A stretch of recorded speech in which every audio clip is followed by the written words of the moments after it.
অধিকাংশ সময়ই রাজ্যের বিভিন্ন রেশন শপগুলির মধ্যে নানান প্রকারের দুর্নীতি হচ্ছে এমন অভিযোগ উঠে আসে। আজ এরকমই এক অভিযোগের সত্যতা ধরা পড়ল।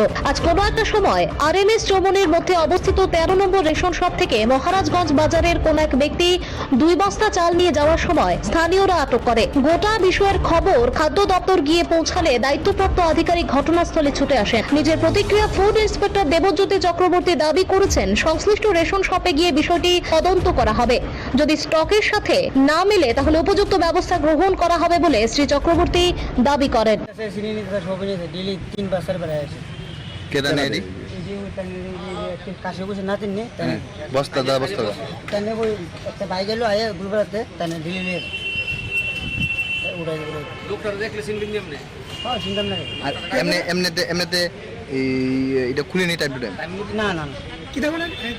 কোনোদিন 9টার সময় খুলে, কোনোদিন তুলই না। হ্যাঁ, কোনো মানুষের আর এই লোকটা কি করে? এই লোকটা চালের বস্তা নিয়ে যায় বাইক দিয়ে। হ্যাঁ, চালগুলো কোথা থেকে আনছেন? কোনখান থেকে? জোরাত করানো দিতে হইলো রেশন সব থেকে ব্যাগে কিনতে কিনা আপনারা কোথা থেকে আনছেন? সাধারণ মানুষ পায় না। বাড়ি কোন জায়গা? কোনখান থেকে? এই রেশন সব থেকে এইখানে রেশন সব থেকে লইয়া ভাই কোনখান থেকে আনছেন? কোনখান থেকে? এটা কি দোকান?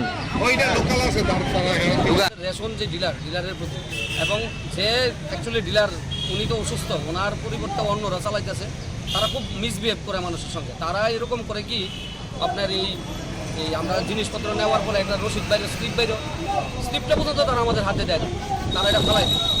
আমাদের আগে বলে তারা কইতে লাগবো যে আগে আমাদের স্লিপটা দিতে লাগতো, কইতে লাগতো। অথচ আমি একটু খবর পাইছি যে একটা প্রতিটা স্লিপের লেগে 60 পয়সা গভর্নমেন্ট তারা দিতেছে, অথচ তারা স্লিপটা ডাস্টবিনে ফেলাই দিবে এবং দিনের পর দিনে তারা এটা করতেছে। এবং আমি যতদূর জানি যারা এখন চালাইতেছে তাদের কর্তৃপক্ষের কেউই ফুড ইন্সপেক্টর, মানে তাদের পরিবারের কেউ food inspector. Bureau report, Tripura news 8।